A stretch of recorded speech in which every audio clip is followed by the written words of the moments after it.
Bienvenue dans ce premier numéro de PAF 2021. Et d'ailleurs, j'en profite pour vous souhaiter une très belle année, dont on espère qu'elle sera plus positive que celle qui vient de se clore. A priori, elle ne devrait pas avoir de mal, mais sait-on jamais. Elle a d'ailleurs commencé de manière assez contrastée avec l'invasion du Capitole aux États-Unis mercredi dernier. Invasion qui nous a montré une démocratie fragilisée, peut-être abîmée. Et puis en France, l'espoir qu'a fait naître la découverte du vaccin contre la Covid a été vite refroidi par les retards, les difficultés de la mise en œuvre de la vaccination.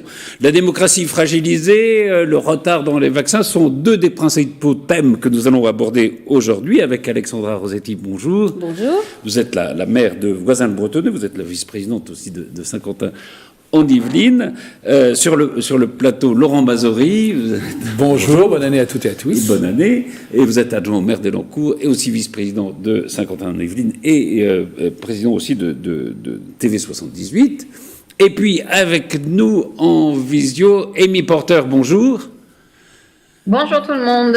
Bonjour. Alors vous êtes la plus célèbre des Américaines des Yvelines, puisque vous êtes la porte-parole du Parti démocrate et on a envie de vous entendre sur ce qui s'est passé mercredi aux États-Unis. Florence Mercadet-Choquet, bonjour. Vous êtes avocate au barreau de Versailles. Jean-Baptiste Duclerc, bonjour. Vous êtes maître de conférence à l'université de Versailles-Saint-Quentin. Spécialiste de droit public, et donc ça va être intéressant de vous entendre justement sur la bureaucratie dont on a l'impression qu'elle règne en maître en France. Vincent Couronne également, vous êtes juriste, docteur en droit, vous êtes le fondateur des Surligneurs qui traquaient les fake news, notamment dans le domaine politique. Et puis Jean-Charles Lajoigny, bonjour, vous êtes éditeur. Bonjour à tous. Bonjour. Alors, on va commencer par ce qui s'est passé aux États-Unis, cette démocratie abîmée.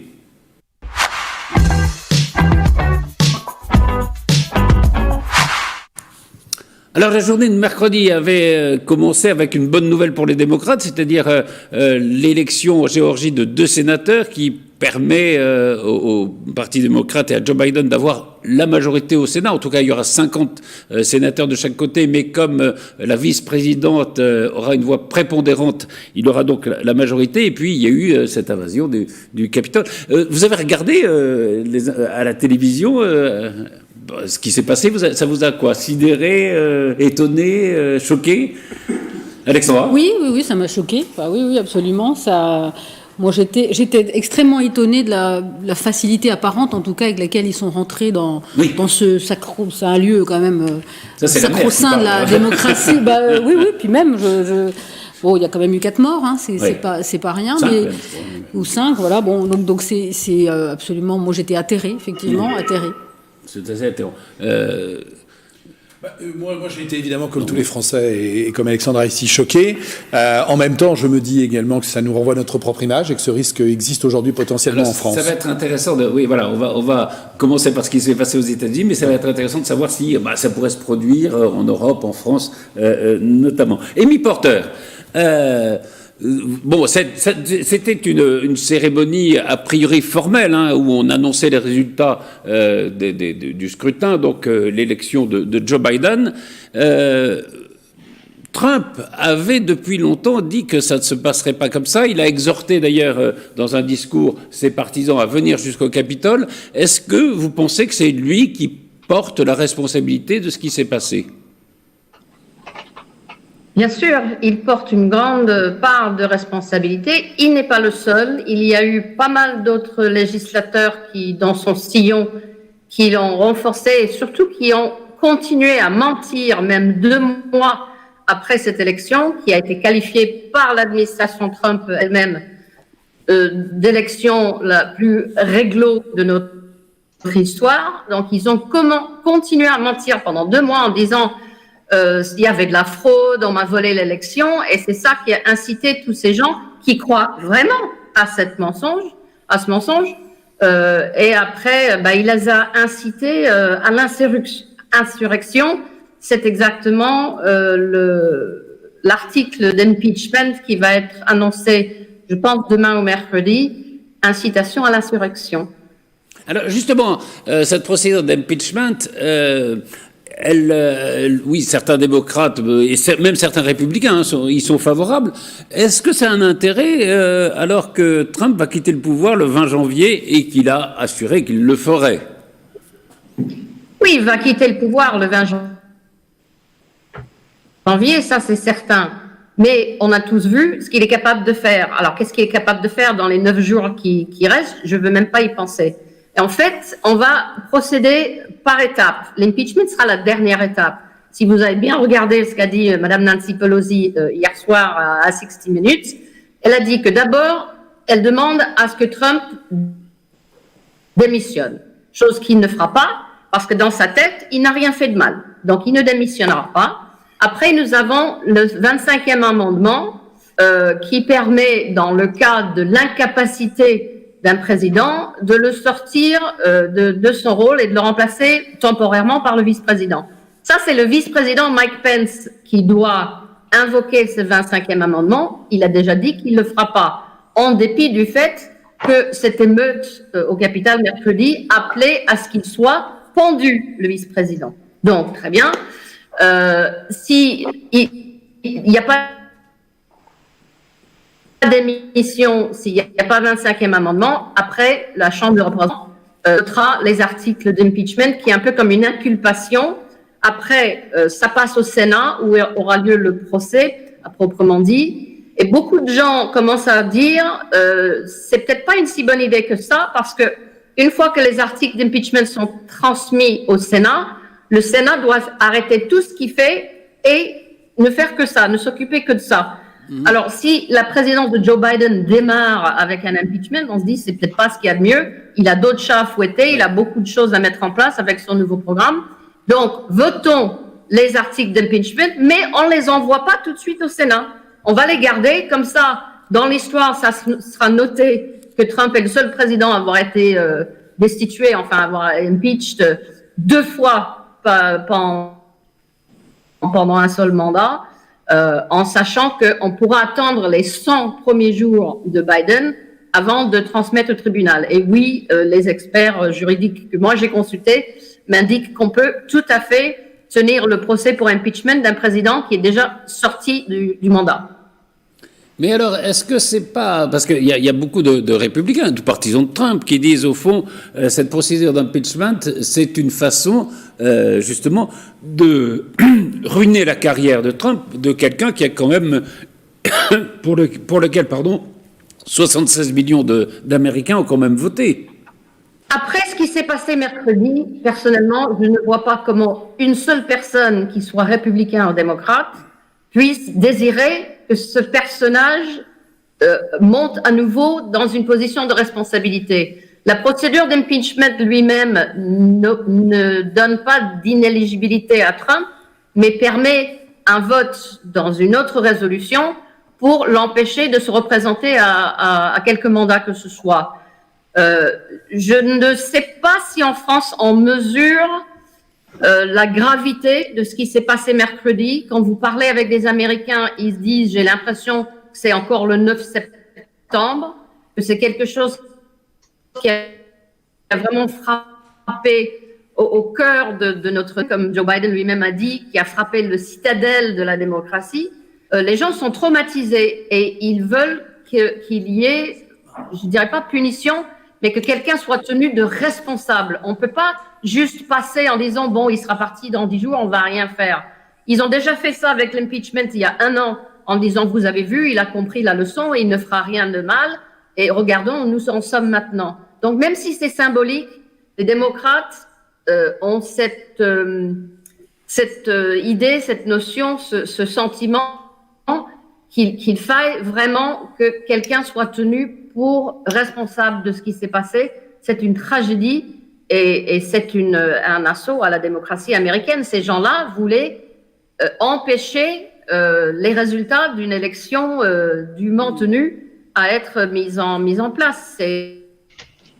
Ça veut dire quand vous dites personne ne veut le revoir au pouvoir, là c'est quand même la représentante du Parti démocrate, me semble-t-il, qui s'exprime, parce que je ne suis pas sûr que personne aux États-Unis ne soutienne Trump. Vous voulez réagir donc sur ce que dit Amy Porter ? Tout ça ne me paraît pas très démocratique de vouloir soi-disant réconcilier les États-Unis en se disant pour réconcilier les États-Unis, pour que tout s'arrange, on va aller jusqu'au bout, interdire à un président qui a été élu et qui n'avait pas volé sa victoire de possiblement se représenter, on lui coupe son compte Twitter. Enfin, je veux dire, on est là dans une vision de la démocratie qui n'est pas du tout la mienne, quoi. Je ne comprends pas du tout cette façon de dire on va l'empêcher de pouvoir se représenter. Je veux dire, que vous lui fassiez un procès, certes, si vous pensez qu'il y a de quoi faire un procès, qu'il soit jugé, mais pas de vote qui interdirait à quelqu'un de se présenter. C'est quand même quelqu'un qui, près de 80 millions d'électeurs ont voté pour lui. Et ça me paraît totalement aberrant et vraiment d'une vision de la démocratie pour le moins curieuse et à géométrie variable. Alexandra Rossetti, il y a quelqu'un d'autre qui a demandé la parole, mais juste pour dire que je pense que ça va venir alimenter sa martyrologie. Je pense que c'est très bon pour lui parce que ça en fait un martyr. Voilà, je pense que c'est ce qu'il cherche après je. Pas une spécialiste, mais voilà. De manière générique, de toute façon, une grande partie des dictateurs viennent au pouvoir aussi par le résultat démocratique. Et il est toujours compliqué de pouvoir penser que l'Allemagne en 33. L'Allemagne, je pense à l'Algérie avec la venue au pouvoir des extrémistes. Mais pour autant, ça ne doit pas légitimer une forme d'intelligentsia supérieure qui viendrait effectivement employer différentes solutions pour dire qui peut se présenter à une élection, qui ne le peut pas, et qui, en gros, quand il est élu par le peuple, néanmoins n'est pas habilité à le représenter. 79 millions d'Américains, je veux dire, c'est loin d'être peu. C'est certainement pas cette bande d'abrutis qui ont été prendre d'assaut parce que c'est leur mot et c'est comme ça qu'il faut les caractériser. D'ailleurs, ce sont des meurtriers même aujourd'hui, prendre d'assaut le Capitole. Mais néanmoins, ils restent quand même détenteurs d'un élan qui était pas loin d'être majoritaire. Et 2 fois de suite. Alors après que le résultat de la démarche arrive à une inéligibilité par une décision qui de fait sera démocratique parce qu'elle sera prise dans le respect du droit, c'est une chose, mais que ce ne soit pas un objectif en tant que tel. Ce qui pose problème, c'est de dire on va lancer cette opération-là pour arriver à son inéligibilité. Oui. Non, s'il le devient parce qu'il est jugé, ça sera effectivement démocratique. Mais ça ne peut pas être un objectif. Et là, je rejoins effectivement et Alexandra et Jean-Charles. Ça ne peut pas être un objectif pris comme tel. Ou alors, ça veut dire que la démocratie ne se fait plus dans les urnes, elle se fait dans les tribunaux. On l'a connu récemment en France. C'est un des problèmes. C'est un vrai. Et qui, à ce moment-là, peut considérer qu'il représente en tant que tel lui-même, tout seul, la totalité des électeurs américains? Personne. Et les pères fondateurs n'auraient pas voulu. D'ailleurs, on pourrait parler, et peut-être que notre collègue démocrate pourrait nous dire pourquoi les pères fondateurs ont voulu un Sénat à parité ou potentiellement en chiffre pair qui nous arrive à cette situation aussi aberrante, bien souvent du 50-50, tranché par le vice-président. Enfin, bon, je connais un peu le sujet, on pourra en parler, mais c'est quand même également un point problématique qui, quelque part, attise aussi le fait qu'un certain nombre de gens considèrent que le vote leur est volé, qu'ils n'ont pas un suffrage déjà qui est indirect, mais qui en plus arrivent dans des situations parfois de blocage. Avec 2 sénateurs par État, quelle que soit l'importance et le poids la démographie de l'État. Exactement, c'est un vrai sujet. Jean-Baptiste Duclercq, sur ces événements, évidemment, ça pose un problème. Les États-Unis, on dit que c'est la plus grande démocratie moderne du monde. Est-ce que ça ne montre pas, au fond, de la faiblesse, peut-être, de nos démocraties? On a l'impression que les démocraties sont inattaquables et, au fond, elles ne le sont peut-être pas autant que ça. Oui, alors... déjà, la plus grande démocratie, en parlant des États-Unis, par la taille, peut-être pas par le modèle politique. Moi, j'ai plutôt une admiration sans borne pour le modèle britannique, que je trouve le modèle démocratique le plus abouti, si je puis dire, à l'inverse du modèle américain. Alors oui, effectivement, c'est un danger évident pour la démocratie de voir le Parlement pris d'assaut par quelques énergumènes du type d'Élix Roquette et autres personnes. C'est un danger certain, encore que ce danger paraît mis en perspective avec la manière dont justement les services ont été mis en place assez mineur, parce que ce qu'on peut d'abord critiquer, et ça a été indiqué tout à l'heure, c'est que les services de police n'étaient pas en nombre suffisant pour contrer cette menace, alors même que, comme on l'imagine, les services de renseignement étaient, je pense, suffisamment au clair sur la question pour savoir qu'un tel mouvement pouvait arriver. Alors cela tient probablement aussi à la difficulté qu'il y a entre les services de police du Capitole, du Congrès, le FBI, et tout ça est évidemment probablement à revoir. Alors après, quand on parle d'atteinte à la démocratie, je crois qu'il faut il ne faut pas non plus être dans l'outrance et dans l'exagération parce que ces personnes qui ont envahi le Capitole sont absolument convaincues dans leur démarche, non pas de vouloir substituer la démocratie par un régime autoritaire ou totalitaire, mais de vouloir rétablir la démocratie parce que, selon eux, c'est le résultat justement de l'élection qui n'a pas été correct, qui n'a pas été conforme à la réalité. Il y a donc une critique en fait des résultats électoraux, alors qui n'est pas fondée, si on a foi dans la décision qui a été prise par la Cour suprême et par l'ensemble des magistrats. Mais ce qu'il faut quand même comprendre, c'est que ces gens-là sont convaincus, probablement parce que manipulés, parce que notamment par les réseaux sociaux, par cette espèce d'hystérie qui s'y joue, mais ces gens-là sont convaincus que c'est la démocratie qui est attaquée, et c'est la raison pour laquelle ils souhaitaient justement intervenir pour la rétablir. C'est quand même important de le signaler parce que voilà, on n'est pas dans une logique complètement non plus de guérilla qui voudrait faire que on rétablisse à la façon d'octobre 17 une espèce de dictature de je ne sais quel prolétariat américain. Ça, c'est très important à comprendre. Oui. C'est vrai, mais est-ce que, au fond, le danger que courent nos démocraties, les démocraties les plus anciennes, c'est pas le coup d'État par un dictateur, je crois que ça, personne n'y croit trop, mais c'est peut-être la perte de nos valeurs démocratiques, une sorte de déliquescence, quoi, presque invisible, mais qui se joue à chaque moment. Ben, c'est le résultat. Pardon. Oui, allez-y, alors, Jean-Baptiste. Est-ce qu'il n'a pas été un petit peu gênant aussi que tous les médias, un peu comme le fait Amy d'ailleurs, nous disent l'élection n'a eu aucun souci, c'est la meilleure élection de tous les temps. C'est-à-dire que depuis la nuit des temps, à chaque élection d'un président américain, il y a effectivement des endroits où ça se passe pas si bien que ça, et c'est à peu près normal. Et là, comme par hasard, tout d'un coup, tout le monde avait tellement envie que Trump soit battu qu'on a balayé toutes les objections. On s'est dit, mais non, de toute façon, il n'y a même pas une voix qui a été mal comptée, etc.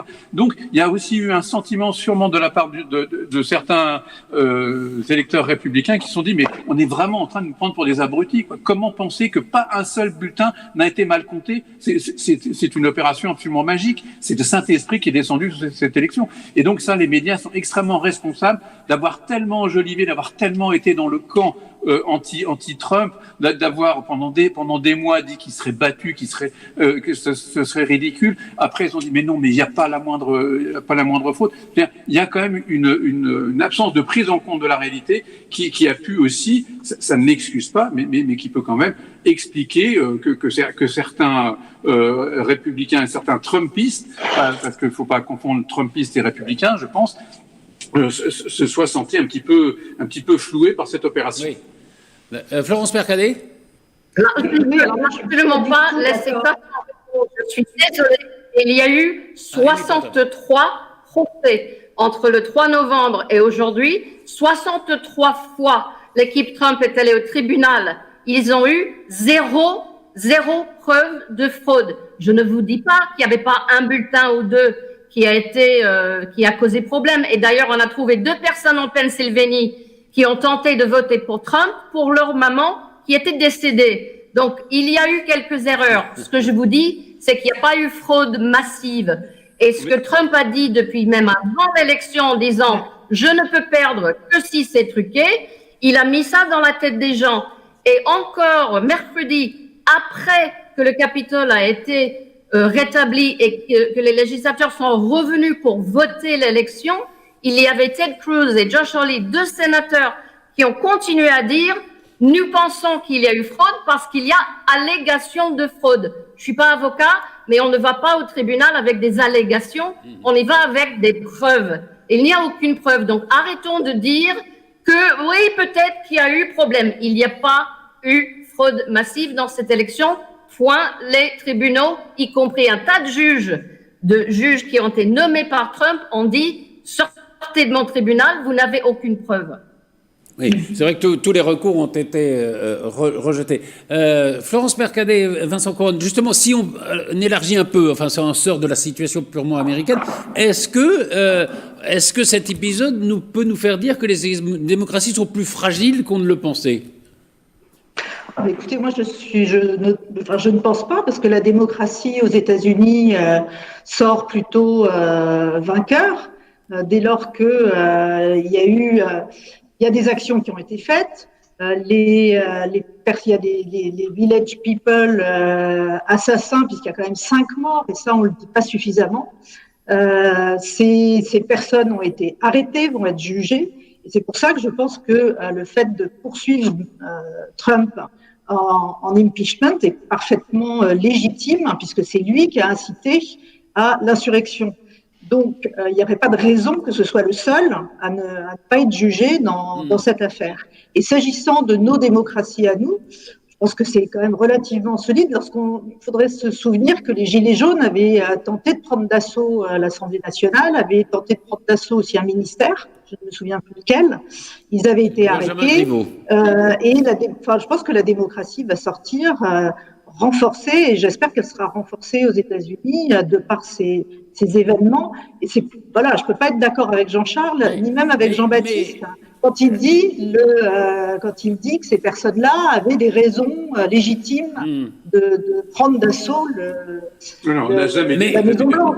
Je n'ai jamais dit qu'il y avait la moindre raison légitime d'intervenir. Attendez, on va dépasser le cas des États-Unis. Excusez-moi, Vincent Couronne, justement, il y a quand même deux faits. Non, simplement parce que c'est vraiment, je ne peux pas laisser dire ça. Je n'ai absolument pas parlé de raison légitime. J'ai expliqué l'état d'esprit dans lequel se plaçaient les personnes qui ont envahi le Capitole. Et selon eux, ils considèrent que les résultats sont faussés. Je ne dis pas qu'ils ont raison, je pense qu'ils ont tort. Et c'est simplement pour expliquer qu'on ne voulait pas faire une tentative de coup d'État, mais que simplement on voulait rétablir un régime démocratique à partir de considérations qui sont fausses par rapport aux résultats électoraux. C'est pas du tout la même chose. Oui, mais c'était franchement un coup d'État qu'il voulait. Alors, j'ai peut-être mal compris ce que vous avez dit. Oui, non, il expliquait la raison des gens qui ont envahi le Capitole. Vincent Couronne, il y a quand même deux choses assez importantes, et je voudrais qu'on parle un peu de la France, parce que ça peut venir ici. C'est d'abord ce qu'on appelle la post-vérité, c'est-à-dire de considérer qu'il n'y a pas de vérité, il n'y a pas de mensonge, il n'y a que des opinions. Et puis, c'est la force des réseaux sociaux aussi, c'est-à-dire que c'est une force virtuelle au départ de haine un peu sur les réseaux sociaux qui se regroupe, qui devient réelle en allant au Capitole. Est-ce que ça, c'est pas des dangers et la post-vérité et l'influence des réseaux sociaux qui peuvent menacer toutes les démocraties, en France aussi, en Europe aussi? Écoutez, Patrice, ce qui est certain, c'est que cet événement a été vraiment une onde de choc mondiale. Amy Porter parlait tout à l'heure, faisait une référence au 11 septembre. En réalité, des spécialistes du numérique disent que le 11 septembre, il a eu lieu sur le numérique et sur les réseaux sociaux lorsque Trump a été suspendu de Facebook, de Twitter, et que différentes plateformes comme Parler, qui sont des plateformes ultra-conservatrices et d'extrême droite, ont été exclues de certains hébergeurs. Pourquoi est-ce que cet événement il est considérable? Eh bien, tout simplement parce que jusqu'à aujourd'hui, on considère que les plateformes comme Twitter, Facebook sont des hébergeurs. C'est-à-dire qu'ils ne sont pas responsables du contenu qui est publié chez eux, un petit peu comme une bibliothèque ou un kiosque à journaux. Sauf que à partir du moment où ces plateformes commencent à modérer les contenus, à exclure certaines personnes, notamment des personnalités politiques, eh bien, ils peuvent être considérés de plus en plus comme des éditeurs, c'est-à-dire qui établissent une vraie ligne éditoriale, font des choix éditoriaux sur les contenus, et par conséquent être responsables de ce qui est publié sur les réseaux sociaux. Le lien avec la post-vérité, il est très clair, tout simplement parce que aux États-Unis, il y a ce qu'on appelle la section 230, qui est une loi en fait qui justement dégage les hébergeurs de toute responsabilité de ce qui est publié sur les réseaux sociaux. Eh bien, il y a actuellement un projet de cette loi pour mieux les responsabiliser, et cette réforme actuellement, elle est sur le bureau va être du coup sur le bureau de Joe Biden. Ça va être un de ses grands chantiers. En Europe, on a, il y a quelques semaines, une proposition de la Commission européenne pour justement responsabiliser ce qu'on appelle la loi sur les services numériques, responsabiliser les réseaux sociaux et toutes ces plateformes sur leur contenu. Donc en fait, ce qui est en train de se passer réellement, c'est que on est en train de lever cette naïveté qu'on avait jusque-là, de considérer que les réseaux sociaux étaient totalement neutres dans la circulation des informations, mais qu'au contraire, en fait, ils ont un réel rôle rôle dans la diffusion des fake news, de la désinformation en général. N'oublions pas que Donald Trump a lui-même déclaré que s'il a été élu, c'était grâce à Twitter. Alexandra Rossetti, est-ce que justement, vous êtes maire de Voisins-le-Breton, est-ce que vous avez affaire aux réseaux sociaux? Est-ce que il y a beaucoup de réactions sur les réseaux sociaux? Oui. Est-ce que ça change l'exercice de votre fonction? Alors, j'essaie de faire en sorte que ça ne le change pas. Mais c'est vrai qu'on se rend compte que sur les réseaux sociaux, n'importe qui peut balancer n'importe quoi. Enfin, excusez-moi du terme, mais des fois, je le ressens comme ça. Et puis, si on veut passer derrière, on pourrait passer ses journées à essayer de répondre. Ouais. Voilà. Donc, c'est ce qui me gêne, moi, dans les réseaux sociaux, c'est qu'en fait, on peut poster une information qui est fausse. Et donc, si on n'est pas en veille systématique, etc., cette information, elle se diffuse. Et donc, ça a été vraiment quelque chose que j'ai vécu déjà pendant les élections, pendant la campagne électorale. Oui. C'était ça joue beaucoup, ouais. Voilà, c'était un super jeu. Mais donc, c'est très délicat. Avec des attaques qui sont oui, fausses. mais voilà, c'est-à-dire qu'on diffuse une information qui a l'air d'être réelle, et puis après, ça fait boule de neige parce que tout le monde s'en empare. Juste, moi, j'ai lu le livre de Nicole Bacharan sur Le Monde selon Trump, où elle prend tous ses tweets par thématique. C'est absolument étonnant, hein. Étonnant, pour pas dire atterrant aussi d'ailleurs, parce que justement, il balance des informations. Voilà, et puis personne ne peut aller les contredire, les vérifier. Et voilà. Donc ça, c'est tout le danger des réseaux sociaux, parce que les gens peuvent se monter la tête. Ça joue beaucoup. Il a gouverné par Twitter. Voilà. En gros, et donc sur les réseaux sociaux, je pense que c'est Alors les réseaux sociaux, ils ont une vertu, parce que effectivement, ça permet de donner de l'information aux gens, au plus grand nombre, puisque beaucoup de gens s'en emparent. Mais la difficulté, c'est de ne pas pouvoir démentir à chaque fois tout ce qui est raconté. Laurent Mazori, au fond, Trump, c'est la figure ou le symbole du populisme, ce qu'on appelle le populisme. Oui, certainement. Je voulais réagir quand même. Alors, bien entendu, c'est un populiste, et donc par conséquent, encore que dans populiste, c'est-à-dire que des gens qui parlent au nom du peuple, alors que personne ne sait ce qu'est le peuple. Voilà, c'est ça. Voilà. Et puis en plus, c'est un peuple revisité, évidemment, évidemment retranscrit par rapport à ses propres idées. Non, mais sur la partie qui concerne Trump et l'usage des réseaux sociaux, je crois qu'aujourd'hui, les réseaux sociaux n'ont de sociaux que le nom. Ce ne sont pas des réseaux sociaux. Ce n'est certainement pas un lieu où il faut interagir avec autrui. Et par conséquent, on joue toujours en défense. Quand on joue en défense, on n'est pas bon en communication. On doit jouer en communication descendante. Si on commence, comme le disait Mme Rossetti, à discuter sur les réseaux sociaux et à répondre à tout ce qui s'y trouve. D'abord, c'est l'histoire sans fin. Mais oui, et puis beaucoup d'informations, ils sont fausses. Beaucoup d'informations, évidemment, ne servent qu'à désinformer ou à manipuler. Donc, pour moi, ça reste un vecteur de transmission d'informations, mais certainement pas un lieu où on peut débattre et où on peut argumenter. D'abord parce que c'est débattre émis à la vindicte populaire sans grand intérêt et sans grande efficacité. C'est le premier point. Et tout cela, pour moi, tourne autour du même sujet que celui de la démocratie, c'est celui de l'éducation. C'est-à-dire qu'il faut apprendre aux enfants, dès le plus jeune âge, à savoir utiliser les réseaux sociaux, à savoir les prendre comme pour ce qu'ils sont, et pas pour autre chose. Et de même, pour ce qui concerne la démocratie et ce qu'on a pu voir aux États-Unis, de toujours considérer aussi que être en démocratie, c'est faire un effort individuel. C'est celui de se plier à la majorité. C'est pas celui de l'individu. C'est l'individu, c'est l'intérêt général qui prime sur l'intérêt individuel. Et par conséquent, comme dans un réseau social, je dois reconnaître quand il y a la victoire d'un opposant, parce que la majorité s'est exprimée. Ce qui est loin d'être facile. Pour l'être humain, qui est certes un animal social, c'est très difficile de se plier à la majorité. Et là, on est dans notre rôle en tant qu'élu de s'assurer que tout ce qui touche à l'éducation des enfants, alors nous on est très dans le concret, on met à disposition des écoles, des bâtiments, mais pour la partie des élus nationaux qui doivent avoir une politique d'éducation forte, le premier rôle ou le deuxième rôle de la démocratie, c'est de savoir apprendre aux enfants à être des républicains. La République, c'est effectivement, j'entends tout le monde, j'ai le droit de m'exprimer, mais à un moment donné, une élection a lieu et c'est compliqué individuellement de se plier au vote majoritaire. Et tout ce que l'on voit aujourd'hui, c'est cela. C'est sur le réseau social, je conteste la décision majoritaire. Aux États-Unis, je prends... Alors évidemment, je crois de mon bon droit, mais encore une fois, la façon de contester justement une élection, c'est ce qu'ont fait les Républicains, c'est d'aller devant le juge les déboute, à un moment donné, ça s'arrête. Et la France, pour cela, à ce jour, en tout cas, est exemplaire. Et je terminerai sur ce point. Pour que tout cela fonctionne, il faut évidemment un bras armé de la démocratie, parce qu'à un moment donné, quand on viole les règles, on doit être sanctionné. Ce bras armé, c'est la justice et la police. Et M. Trump relève à ce titre-là de cette procédure-là, comme sur les réseaux sociaux demain. Si demain, n'importe qui vient dire n'importe quoi sur nos élus ou sur n'importe quel autre citoyen, il doit être poursuivi. Et la responsabilité de l'hébergeur, et je rejoins ce qui a été dit, elle est totale. C'est pas parce que... Et d'ailleurs, et je vais faire venir là-dessus aussi, On sent bien que le revirement est très récent de la part du même groupe, Twitter, Facebook. Pourquoi ? Parce que voyant arriver effectivement un président démocrate et sachant que dans les cartons de Joe Biden, il y a la volonté un petit peu aussi de découper une partie de l'actionnariat de ces différents réseaux sociaux, ce qu'a fait la Chine avec des moyens d'ailleurs beaucoup plus directs.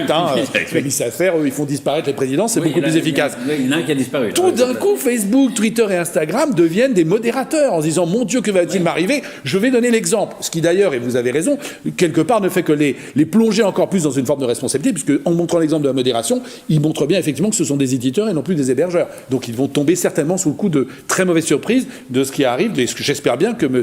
Biden mettra en place. Et en France, il y a un projet de loi porté par Éric Dupond-Moretti, alors qui essaye justement de savoir qui doit décider, de savoir si quelqu'un doit être sanctionné quand la haine ou des propos racistes, etc., sont proférés sur les réseaux sociaux. Juste un mot pour terminer, parce que je voudrais qu'on passe maintenant à la vaccination. Amy Porter, je pense que vous attendez le 20 janvier avec impatience, mais c'est quand même une Amérique morcelée que va avoir à gouverner Joe Biden. Joe Biden avait déjà du pain sur la planche, s'occuper du Covid, relancer l'économie, relancer les accords sur le climat, s'attaquer à la justice raciale, j'en passe et des meilleurs. Et maintenant, il a juste à rétablir la démocratie. Donc oui, c'est vrai que ça ne va pas lui faciliter la tâche. Mais j'aimerais terminer avec 2 mots. Un sur Twitter. Tout le monde pense que Twitter est un espace public. Twitter est une entreprise privée. Twitter a des règles qu'on ne peut pas mentir et qu'on ne peut pas inciter à la violence sur son réseau. Trump n'a pas suivi les règles, il a été dégagé. Ça n'a rien à voir avec la parole, la liberté de parole, ni le premier amendement. On a fait le parallèle avec après que la loi sur le mariage gay a été adoptée, vous avez des tas de boulangeries qui ont refusé de faire des gâteaux de mariage pour des couples gays en disant « Je suis une entreprise privée, je fais les règles, je fais ce que je veux ». Et là, dans ce cas-là, Twitter, c'est la boulangerie et Trump, c'est le gâteau. Donc, il ne faut pas qu'il se plaigne maintenant qu'il est écarté de ce réseau-là.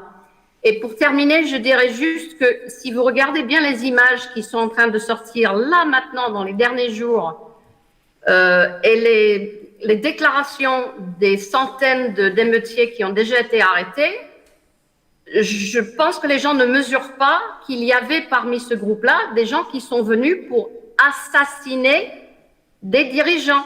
Ils avaient des menottes, ils voulaient prendre des otages, ils étaient armés, ils ont placé 2 bombes et leurs déclarations sont absolument glaçantes.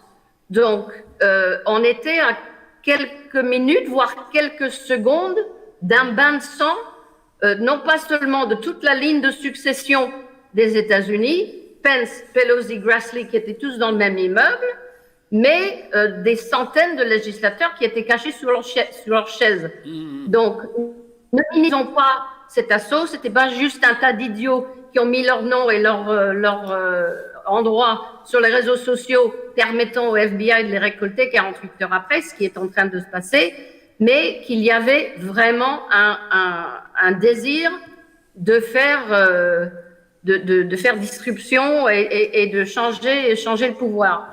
Je ne sais pas si c'est la définition d'un coup d'État, mais en tout cas, ces gens-là doivent être punis et ils le seront. Et tous ceux qui les ont incités en les mentant, en leur donnant, leur alimentant avec des mensonges depuis des mois. Pourquoi, comme disait Jean-Baptiste Hitler, pourquoi les gens croient que l'élection a été volée? Parce que Trump n'arrête pas de leur dire.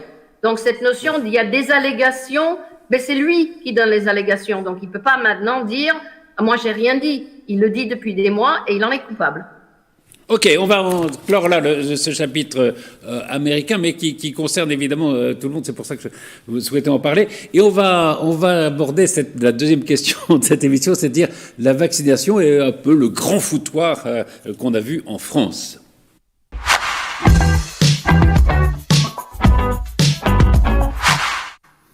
Alors on pourrait citer un certain nombre de médecins. Le professeur Axel Kahn parle d'un désastre, cette vaccination. Le docteur Bourdillon, qui est le fondateur de Santé public explique que nous souffrons de procédures trop lourdes et trop complexes et d'une communication anxiogène. En tout cas, on a vu que la machine a pris du retard dès le départ. Vous faites partie des 200 maires qui ont signé une sorte de pétition pour montrer que vous désiriez vous faire vacciner. Pourquoi cette démarche, Alexandra Rossetti ? Alors, c'est la démarche qu'a entrepris donc Génération Terrain sous la houlette de Carl Olive, le maire de Poissy. L'idée derrière ça, c'est surtout pas de passer devant tout le monde pour se faire vacciner, non. Évidemment. D'ailleurs, on a cru comprendre que les ministres ou le président de la République n'ont pas voulu se faire vacciner de peur qu'on les accuse de passer avant tout le monde, alors qu'ils auraient peut-être pu donner l'exemple. Alors qu'on se demande, pour finir, on se dit, mais alors du coup, ça peut alimenter autre chose. Donc c'est un petit peu complexe. Oui. Nous, l'idée, c'est de dire aux gens qui sont sceptiques, qu'il faut y aller. Voilà, c'est plutôt valeur d'exemple parce que les élus de terrain, ils sont là depuis le début. Je pense que la première crise, n'ayons pas peur. La première crise, on était là, on a géré énormément de choses, dont les masques, qui a quand même été un épisode assez remarquable. Donc là, l'idée, c'est vraiment de dire, nous, on se fera vacciner et on veut bien montrer l'exemple. Alors, je pense qu'il ne faut pas que les maires soient mis les premiers vaccinés, mais qu'ils soient dans la masse des gens qui vont y aller. Ne serait-ce que pour ça, pour dire que on n'a pas peur. C'est aussi un geste citoyen. C'est un vrai geste citoyen. Il faut qu'on sorte de cette crise. Oui, c'est ça. Et donc, si on n'avait pas de vaccin, on râlerait parce qu'on n'en a pas. Là, on en a un. Et maintenant, on commence à dire, ah oui, mais non, mais peut-être que c'est pas bien, etc. Donc, moi, je pense qu'il faut y aller. Maintenant, moi, je vais vous dire, depuis le début de cette crise, je suis de ceux je suis très prudente dans mes commentaires parce que je me dis, tout le monde dit d'ailleurs, on n'aimerait pas être à leur place. Non, c'est pas facile. Franchement, c'est vrai qu'on se dit, c'est une crise sans précédent, donc c'est extrêmement complexe à gérer. Jours, en plus, confiner un pays, le mettre dans un état économique, comme tous les autres pays d'ailleurs. Bon, donc depuis le début, je me garde de critiquer parce que je me dis, mais là, je me dis quand même, cette vaccination, on savait qu'elle allait arriver, on l'attend depuis longtemps. Là, j'avoue que je vais plutôt dans le sens, là, cette fois, de dire, mais qu'est-ce que c'est que ce bazar ? Parce que, nous, on est prêts. On est prêt à aider, on est prêt à monter des centres de vaccination dans nos communes. Alors Saint-Quentin-en-Yvelines a pris un petit peu le lead sur le sujet, justement parce qu'il est en contact avec l'ARS, et c'est très bien. Donc les 12 communes attendent le doigt sur la couture du pantalon qu'on dise ok, vous pouvez démarrer votre centre. Poissy, là, évidemment, l'a déjà fait. Bon, ce sont des grandes communes, donc toutes les communes n'auront peut-être pas les mêmes moyens, parce que ça pose aussi des questions en termes de locaux à mettre à disposition sur la durée, de trouver aussi des médecins, des pharmaciens, des personnes qui veulent bien venir donner de leur temps pour vacciner, parce que quand vous avez les doses, de ce que j'ai compris, en 5 jours, il faut qu'elles soient utilisées, sinon... En tout cas, donc, Pfizer, donc il y a aussi des contraintes techniques, mais je veux dire, les maires, ils ont toujours été là et ils seront encore là. Maintenant, c'est vrai qu'on attend sur les procédures. Mais ce n'est pas une nouveauté. Les procédures en France, je me souviens d'avoir entendu parler sous Hollande du choc de simplification. Excusez-moi, je l'attends encore. C'est juste hallucinant ce qu'on vit dans ce pays en termes de procédures. Donc là, c'est juste en fait un exemple de ce qu'on vit, en tant que maire, au quotidien. Je peux vous dire qu'on ne lève pas le petit doigt sans avoir mis en place des procédures. Laurent Mazory, vous êtes assez en colère là-dessus. Moi, je boue, en fait. Je boue, littéralement. Moi, je suis fou furieux, en fait. Alors, je fais aussi partie des 200 qui ont signé la pétition. Non, je suis fou furieux. Effectivement, quand Emmanuel Macron a été élu, même si je ne l'ai pas soutenu, je me suis dit, on a là peut-être la chance d'avoir quelqu'un qui va importer dans la sphère publique ce qu'on fait dans le privé en termes d'efficacité. Alléger, effectivement, les procédures, mais même avoir une forme de prise de conscience de l'ensemble des services. On ne peut pas nous dire, en matière de vaccin, que l'on ne savait pas qu'à un moment donné, on aurait un vaccin. Peu importe quand on savait qu'on allait l'avoir. Ça aurait même pu être dans 5 ans et ça aurait été une catastrophe. Mais on ne peut pas attendre que le vaccin arrive pour tout d'un coup se dire comment on va faire la logistique ? Qui va piquer ? On va utiliser 5 doses ou 6 doses ? Comment on va faire pour le conserver ? Enfin, ça fait des mois, mais ça fait des mois qu'on sait que le vaccin arrivera. Donc, en privé, on travaille toujours sur une notion de rétro-planning. Alors, je sais que c'est facile ici, là, de faire du yaka faucon, yaveka, il faudrait que... Mais enfin, voilà 3 fois de suite que l'on fait la même chose. La première phase, Alexandra nous en a parlé, les masques. Alors, il y a une décision politique il y a X temps, je ne veux pas y revenir, qui a dit on va faire des économies sur les masques, ça ne sert à rien d'en stocker autant, bazardons le stock, on va en commander moins. Bon, très bien, donc, première erreur. Mais quand le phénomène arrive, on met combien de temps avant de relancer les commandes de masques ? Puis ensuite, les tests. C'est les mêmes choses. On nous a joué la même chose sur les tests. Alors, je veux bien, allez, ces deux épisodes-là, c'était compliqué, mais pendant tout ce temps-là, on savait que les gens travaillaient sur les vaccins. Je vais prendre l'exemple d'un État que l'on cite aujourd'hui, parce qu'il me semble être le plus en avance. Israël, qu'est-ce qu'ils ont fait, Israël? Ils ont commandé en avance des vaccins en disant, oui, ils l'ont payé 2 fois plus cher. Mais la vie n'a pas de prix. Et le 2 fois plus cher sur les vaccins, elle est sans commune mesure avec les efforts que l'on va faire pour sauver, je l'espère, et que l'on fait déjà pour sauver un maximum d'entreprises, qui sont d'ailleurs à mettre en exergue. La France est probablement un des pays du monde qui, sous le l'aide de M. Macron, fait le plus d'efforts pour maintenir à flot, coûte que coûte, nos entreprises. Mais une partie de cet effort pourra être transférée sur le fait de commander des vaccins en amont, de prendre ce pari-là. Ce pari-là n'a pas été fait. C'est pour des raisons que je suis désolé, qui sont économiques. Voire même, et je ne veux pas rentrer dans le complotisme, voire même avec une vision qui était de se dire on va plutôt favoriser tel type de vaccin parce qu'il est un peu plus européen, voire un peu plus français que tel autre. C'est vrai qu'au départ, on a essayé de favoriser Sanofi. Oui, je ne voulais pas donner le nom. Mais sinon, on peut le donner. Vous avez raison. Qui a une technique classique de vaccin, c'est-à-dire qu'on a introduit une part de virus, qui n'est pas l'ARN messager de Pfizer ou de Moderna. Alors moi, je suis le fou furieux de cette réunion, je l'ai terminé sur ce point-là. Et ensuite, la partie vaccinée concrètement au jour le jour. Qu'est-ce que je vois en Israël? Une multiplication des centres. Vous savez même que vous avez des chiffres. Le 4 janvier dernier, il y avait 1,2 million vaccinés en Israël et 2 000 en France. Voilà. Ben là, aujourd'hui, on a 100 000 ce matin pour la France. Je ne sais pas quand l'émission repassera. Et on nous annonce qu'Israël devra finir de vacciner la totalité de sa population fin mars. On regardera où nous en serons-nous. Mais c'est des choses de bon sens. Vous savez qu'en Israël, vous pouvez aller vous faire vacciner en voiture. C'est-à-dire que vous arrivez avec votre véhicule, c'est le McDrive, voilà, c'est le drive, je m'assois, on me vaccine dans l'épaule, je repars. On se fait vacciner simplement avec sa carte d'identité. Et si on est volontaire, quoi. Mais bien sûr. Mais alors, et attention, je pourrais aller aussi sur le sujet, comme ça mes amis vont tous me taper dessus à bras raccourcis. Je ne comprends même pas que la vaccination ne soit pas obligatoire. Allez, je non, mais je suis désolé. Quand un enfant naît aujourd'hui, je ne sais même plus le nombre de vaccins, parce que malheureusement j'ai une fille qui est grande, ça fait bien longtemps que je l'ai vaccinée. Je ne sais plus combien de vaccins sont obligatoires. 9, 12, 13, je ne sais plus. Ils sont obligatoires. Soit ce vaccin est sans risque. Et à ce moment-là, il aurait dû être obligatoire. Soit il a des risques, ok, à ce moment-là, on ne nous le dit pas, ou en tout cas, on ne veut pas assumer la responsabilité, très bien, et on ne le rend pas obligatoire. Mais ce n'est pas une raison de ne pas aller au terme de l'organisation de cette vaccination dans un délai acceptable. Je rappelle que des gens meurent. Moi, j'ai perdu mon père au mois de mars de cette maladie. Je considérerais comme une forme de crime de ne pas faire le maximum pour aller le plus vite possible. Et je termine là-dessus, le président nous a dit, on est en guerre. Il l'a répété je ne sais combien de fois. Quand on est en guerre, au moment où on prend des canons et qu'on doit tirer sur l'ennemi, on n'est pas en train de se poser la problématique de la procédure administrative pour savoir si le canon il est conforme, s'il a bien été livré, si machin a ses documents. On fait ça. Je caricature, on tire, on est en guerre, ça s'appelle esprit d'initiative individuelle des acteurs. Sinon, on ne gagne pas une guerre. Le débarquement aurait eu lieu 10 ans plus tard. Pardon, je m'enflamme, mais c'est vraiment scandaleux. Si on fait de l'histoire, et certains historiens disent ça, et c'est intéressant, ils disent au fond, l'Angleterre, l'Allemagne, ils ont fait la guerre, la Deuxième Guerre mondiale. Nous, on a collaboré pendant 4 ans. Donc, on ne sait peut-être pas faire une économie de guerre. Pas tous. Et Patrice, dire juste un mot effectivement à ce sujet-là. C'est vrai que la France n'a pas forcément une économie de guerre, ni même une administration prête pour ça en fait. Si je peux juste faire référence à quelque chose de très ennuyeux pour les auditeurs, mais qui est un rapport de la Cour des comptes de novembre 2020, dans laquelle la Cour des comptes nous dit que la France, elle a 93 000 administrations, contrairement à 15 000 pour l'Allemagne, alors que l'Allemagne est un État fédéral. C'est-à-dire qu'il fonctionne à double niveau. Et donc, on a souvent critiqué les doublons en Allemagne. Résultat, vous voyez le nombre en France.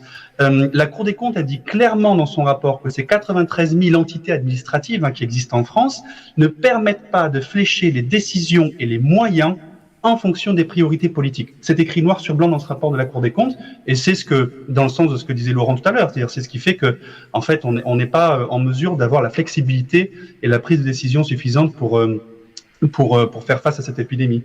Rappelez-moi le chiffre de structure administrative. 93 000 en France contre 15 000 en Allemagne. C'est incroyable. Jean-Baptiste Duclercq, justement, vous êtes spécialiste de droit public.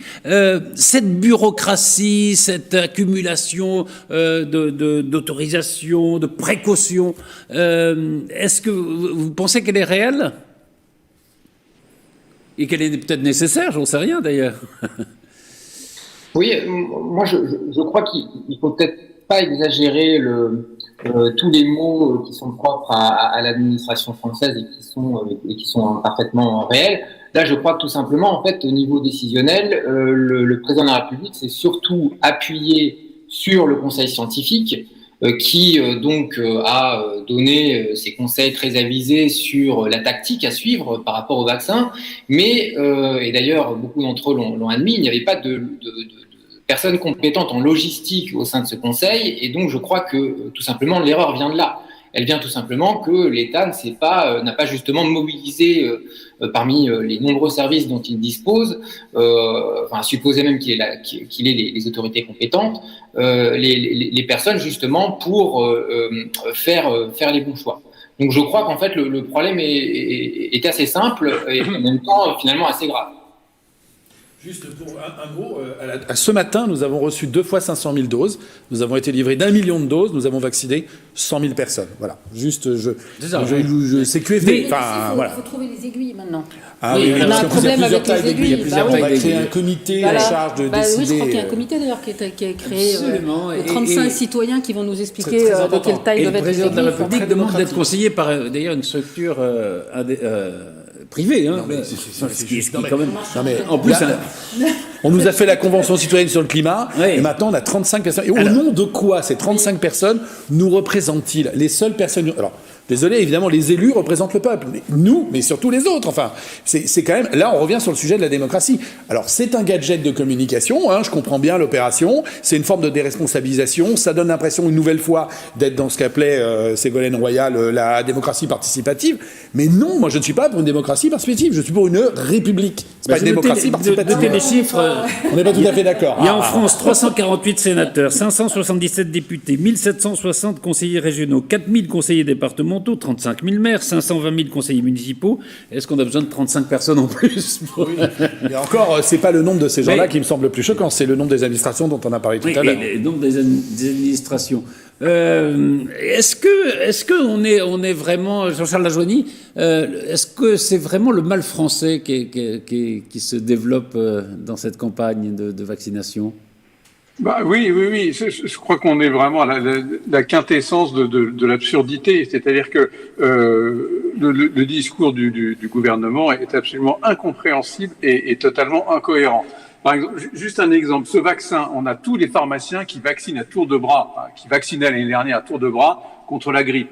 Ils savent planter une seringue dans un bras et il n'y a pas de problème. Et là, on le dit, ah non, les pharmaciens ne peuvent pas le faire parce qu'il faut absolument un médecin à chaque fois qu'on vaccine quelqu'un. C'est-à-dire que pour rendre les gens anxieux, il n'y a pas mieux. C'est-à-dire que le vaccin est soi-disant parfait, machin, mais il faut un médecin pour surveiller qu'il n'y aurait pas quelque chose. Mais on est juste dans le n'importe quoi. Comme le disait Laurent, soit le vaccin est bon et on vaccine, soit il n'est pas bon et on fait attention. Mais on arrête de faire ça. Les possibilités de vaccination, elles sont énormes. Les pharmaciens ne demandent qu'une chose, c'est de s'y coller, et non, on leur interdit de le faire.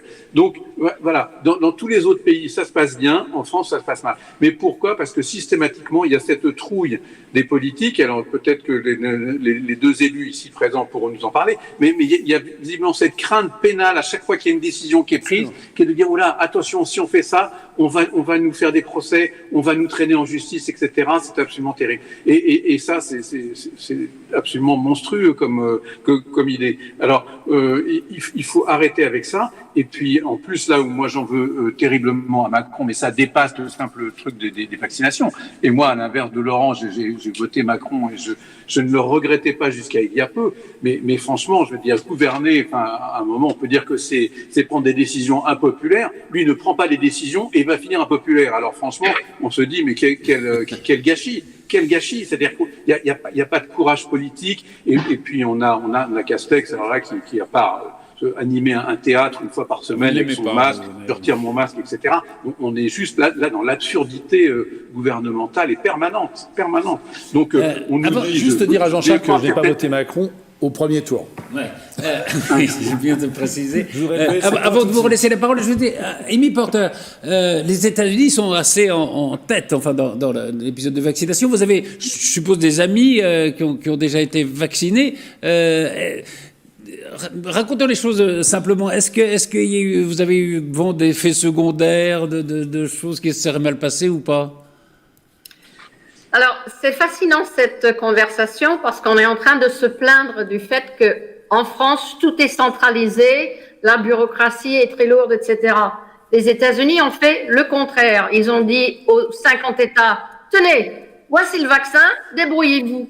Donc, il y a 50 plans différents, et même à l'intérieur d'un État, je peux vous parler de l'État de Floride, parce que c'est de là d'où je viens, chaque comté a sa propre politique. Donc, si vous êtes à Miami, vous vous faites vacciner dans l'heure, et si vous êtes dans le comté juste après Broward ou Palm Beach, là où habite ma sœur, il faut prendre rendez-vous. Alors, vous essayez d'appeler pour prendre rendez-vous, vous n'arrivez pas à joindre des gens.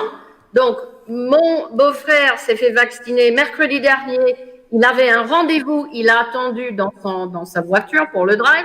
Il a attendu 4h30 en ayant un rendez-vous. Ma sœur est censée se faire vacciner mercredi prochain. On verra comment ça se passe. Alors qu'à Miami, vous n'avez même pas besoin de prendre rendez-vous. Vous appelez, vous présentez, etc. Donc, c'est une cacophonie, c'est une pagaille sans nom.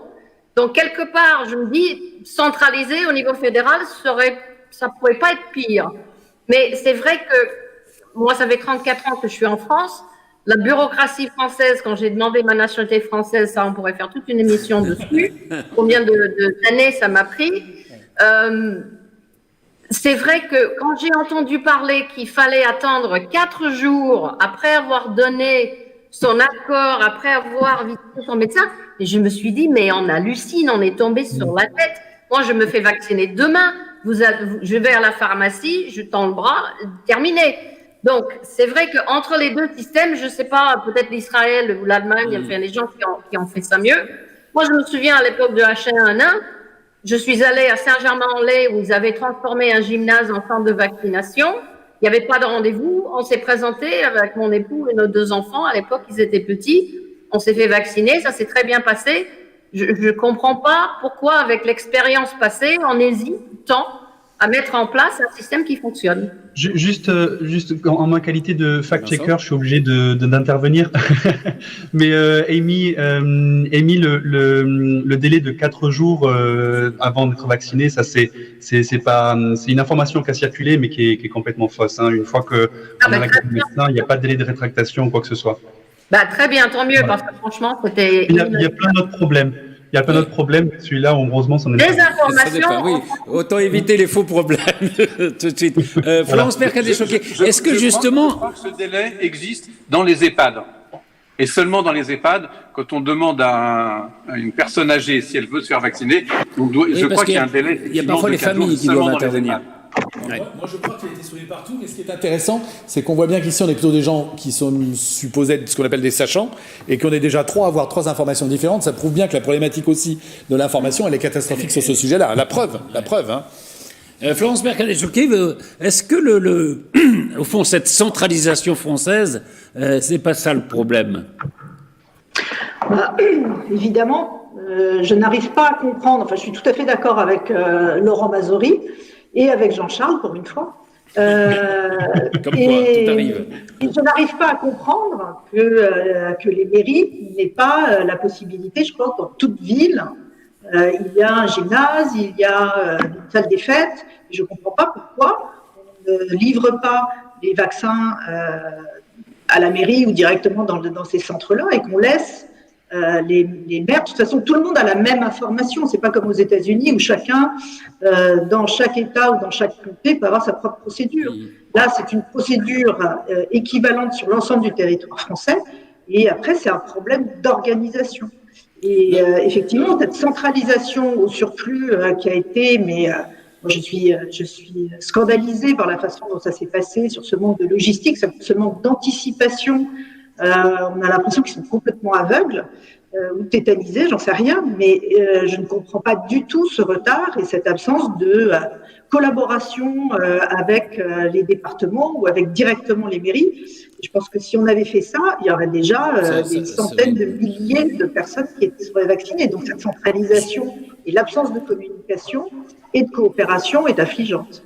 Justement, je renvoie à une interview que j'ai faite qui est sur le site de TV78 du docteur Lehmann, qui est écrivain, qui est médecin à Poissy, qui a lancé justement ces centres. Et il dit, au fond, il y a une impéritie de l'État, il y a une incapacité de l'État, donc nous on va faire, c'est au mairie de faire. Est-ce que vous sentez, Alexandra Rossetti, peut-être une responsabilité plus grande? Il faut à un moment agir, et il faut prendre la place de l'État si l'État est incompétent ou incapable de mettre en place les procédures qui doivent être mises en place. Je dis tout remettre sur les mairies, ça me semble quand même un petit peu facile. Je pense qu'il faut qu'il y ait un travail partenarial entre l'État et la mairie. Parce que, voilà, parce que il y a quand même des procédures, et c'est peut-être bien qu'il y en ait aussi. Sur la mise à disposition de salles, de gymnases, etc., nous aussi, on a aussi une autre problématique. Donc ça dépend combien de temps on doit les mettre à disposition, parce que nous, on accueille aussi des associations qui sont en train de reprendre doucement avec les enfants, qui ont beaucoup aussi souffert de cet enfermement. Donc il faut aussi, nous, qu'on arrive à gérer ça, c'est-à-dire comment conjuguer l'accueil de la vaccination tout en permettant à nos associations de continuer à vivre et de faire des choses pour les enfants. Donc il y a dans le domaine très très pratique, vous voyez, ça peut paraître simple, mais il y a quand même ce sujet-là. Après, moi, comme je l'ai dit tout à l'heure, je ferai ce qu'il faudra, mais j'ai besoin de l'État quand même. Je peux pas le faire sans lui, parce que les vaccins doivent être conservés à une certaine température. Alors c'est vrai qu'en plus ils ont mis des registres en place, donc si on vaccine, il faut remplir le registre, etc. Donc ça demande de la logistique, quand même. Après, je pense que les élus locaux. Je parlais de coopération entre l'État et les mairies. Alors, très très vite, je vais lancer un pavé dans la mare. Moi, je vous propose une chose très simple. Je vous propose de remplacer Olivier Véran par Roselyne Bachelot et de mettre Olivier Véran à la culture. Parce qu'à la finale, Roselyne, tout le monde s'est moqué d'elle. Rappelez-vous, parce qu'on avait dépensé des millions, parce qu'on avait commandé justement trop de doses pour H1N1. Ouais. Je regrette Roselyne Bachelot pour ce genre d'opération. Parce qu'en réalité, c'est pas une opération médicale dont on parle, c'est une opération logistique et financière, logistique. C'est pour ça que tu as raison, on peut s'arranger pour le faire, voilà, c'est du travail, mais on peut le faire, et que l'autre aspect, c'est juste, encore une fois, amener un nombre suffisant de vaccins au bon endroit pour piquer des gens. N'allons pas chercher autre chose. D'autant qu'arrive le variant anglais et qui va sans doute nous obliger à être encore plus rapide dans cette vaccination. Un dernier mot, chacun, parce qu'il faut qu'on se quitte. Jean-Charles ? Je voulais juste dire à Laurent qu'on n'est pas obligé de recaser Olivier Véran. Si on l'enlève du ministère de la Santé, il peut retourner dans son cabinet et repartir se laver les mains toutes les 3 minutes comme il adore le faire. Et voilà, le gouvernement ne vacillera pas sur ses bases. Voilà. Un dernier mot peut-être, Jean-Baptiste Duclercq. Au fond, alors, il va y avoir probablement des conséquences politiques de cette gestion de la crise du Covid. Est-ce qu'Emmanuel Macron va pas avoir l'image au fond du chat noir, c'est-à-dire qu'il, pendant son quinquennat, il est quand même arrivé beaucoup de mauvaises nouvelles? Je pense que sous François Hollande... Oui, mais ce qui est dommage, c'est justement que la crise est là pour révéler les hommes d'État. C'est dans ces moments-là, justement, qu'on peut arriver à briller. Et là, je crois que ce qui est dommage est que, justement, sur ce sujet très précis, Emmanuel Macron a critiqué son administration et même son ministère en disant qu'il y avait une lenteur injustifiée, alors qu'on sait parfaitement qu'en période de fait majoritaire, c'est le président de la République qui prend toutes les grandes décisions et qu'il n'a pas souhaité assumer la responsabilité qui était sienne. Donc, je ne pense pas que ça va aider, justement, à légitimer son action politique. Voilà, vous voyez, Aimé Porter, il n'y a pas qu'aux États-Unis que le problème de la démocratie se pose. Merci à tous, merci Alexandra Rossetti, merci Laurent Mazori, merci Florence Mercadé-Choquet, Aimé Porter, Jean-Baptiste Duclercq, Vincent Couronne et Jean-Charles Lajoigny, et à la semaine prochaine pour un nouveau numéro de PAF.